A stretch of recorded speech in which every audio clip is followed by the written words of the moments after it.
നമസ്കാരം. ഞാൻ doctor Arun B Nair.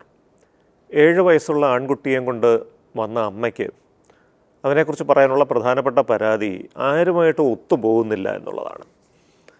കൂട്ടുകാർ ഒരുപാട് പേരുണ്ട് സ്കൂളിൽ. പക്ഷേ അവരോടൊക്കെ സംസാരിക്കുമ്പോൾ സംസാരത്തിൻ്റെ എന്തോ ഒരു പന്തികേട്. അവർ കളിയാക്കി കഴിഞ്ഞാൽ ഇദ്ദേഹത്തിന് മനസ്സിലാവുന്നില്ല, കളിയാക്കിയതാണെന്ന് മനസ്സിലാവുന്നില്ല. പരിഹാസ രൂപത്തിലുള്ള കാര്യങ്ങളൊന്നും തിരിച്ചറിയാനായിട്ട് കഴിയുന്നില്ല. ഒരാൾ സംസാരിക്കുമ്പോൾ നമ്മൾ കാത്തിരിക്കണം എന്നുള്ള ഒരു വകതിരിവില്ല. അവർ സംസാരിക്കുന്നതിനിടയിൽ കയറി സംസാരിക്കും. അങ്ങനെയൊക്കെ എന്തോ ഒരു പ്രശ്നം. സന്ദർഭവും സാഹചര്യവും അനുസരിച്ചൊന്നും വാക്കുകൾ പ്രയോഗിക്കാൻ പറ്റുന്നില്ല, ഭാഷ പ്രയോഗിക്കാൻ പറ്റുന്നില്ല. ഇതൊക്കെയാണ് പരാതി. അത് കാരണം കൂട്ടുകാരും അവനെ ഇപ്പോൾ അധികം കൂട്ടുന്നില്ല. ഇപ്പോൾ കുറച്ച് നാളായിട്ട് ഒരു ഒറ്റപ്പെട്ട രീതിയിലാണ് പോകുന്നത്. വീട്ടിലും ഇതേ പ്രശ്നങ്ങളുണ്ടെന്നാണ് പറയുന്നത്. ഇപ്പോൾ അച്ഛനോ അമ്മയോ വളരെ സീരിയസ് ആയിട്ട് എന്തെങ്കിലും കാര്യം പറയുമ്പോൾ അതിനിടയിൽ കയറി ഇങ്ങനെ സംസാരിക്കും.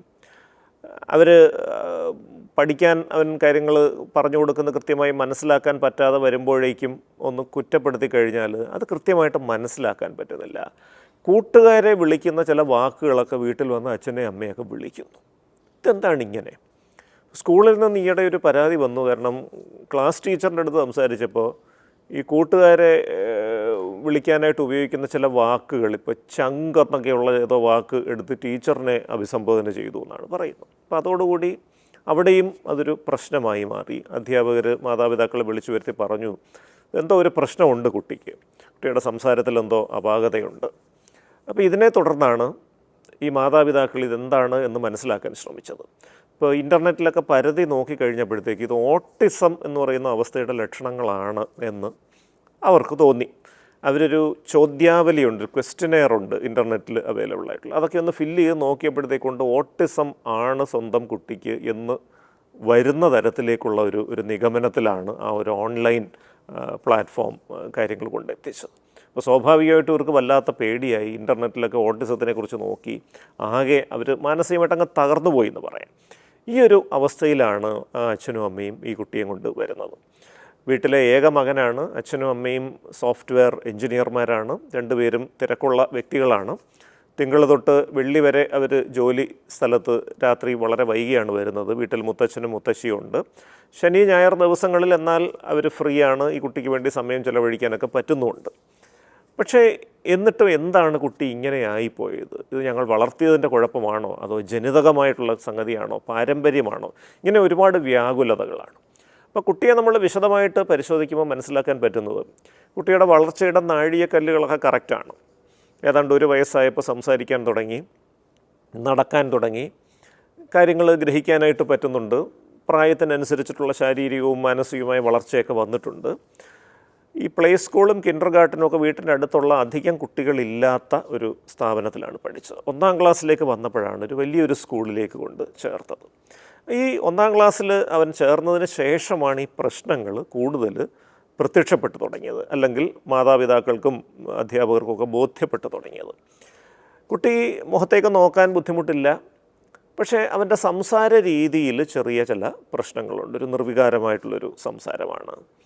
കാര്യങ്ങൾ നമ്മൾ പറയുന്നതിൻ്റെ ഒരു വൈകാരികമായിട്ടുള്ള ഘടകങ്ങൾ മനസ്സിലാക്കാൻ കുട്ടിക്ക് കുറച്ച് ബുദ്ധിമുട്ട് വരുന്നു. ഇതേ പ്രയാസങ്ങൾ തന്നെയാണ് കൂട്ടുകാരോട് ഇടപെടുമ്പോഴും വരുന്നത്.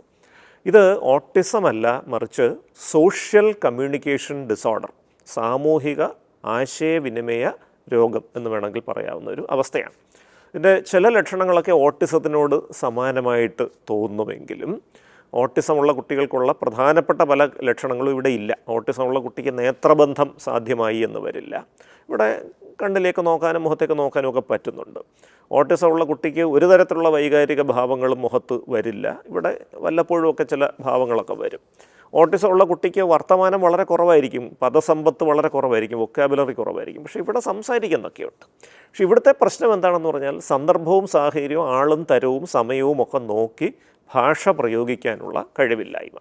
ഇപ്പോൾ ഒരു ആശയവിനിമയം നടത്തുകയാണ് മറ്റൊരാളുമായിട്ട്.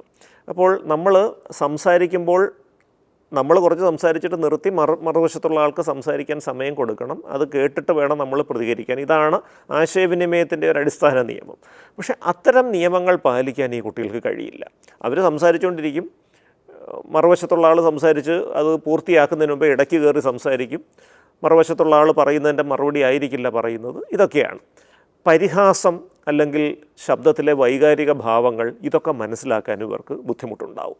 കൂട്ടുകാരോടും മാതാപിതാക്കളോടും അധ്യാപകരോടും ഒക്കെ ഒരേ പദപ്രയോഗങ്ങൾ, ഒരേ ശൈലിയിൽ, ഒരേ ഭാഷയിൽ അവർ സംസാരിക്കും. അപ്പോൾ സാമൂഹ്യ സാഹചര്യങ്ങളിൽ ഇവർക്കൊരു പ്രശ്നം വരും.